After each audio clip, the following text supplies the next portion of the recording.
In today's video, I'm going to teach you how to delete notes in Google Keep. If you use Google Keep to organize reminders, lists, and quick ideas, it's important to know how to remove notes you no longer need. Deleting old or unnecessary notes can help keep your workspace clean and make it easier to find the information that still matters. The process is very simple, and in this guide, I'll walk you through it clearly so you can follow along without any confusion. To begin, go to your Google Keep dashboard.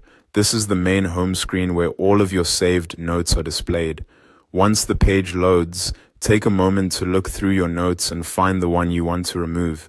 If you have a lot of notes saved, it can help to slow down and make sure you're selecting the correct one before deleting it. When you've found the note you want to delete, move your mouse over that note. As you hover over it, additional options will appear on the note card. Look for the 3 dots menu. This is the More Options menu, and it gives you access to extra actions you can take for that specific note. If you don't see it right away, make sure your cursor is directly over the note, since the menu usually appears only when the note is active or highlighted by your hover. Click on those 3 dots to open the Options menu. A small list of actions will appear. From that list, click on Delete Note. As soon as you do that, the note will be removed from your main dashboard.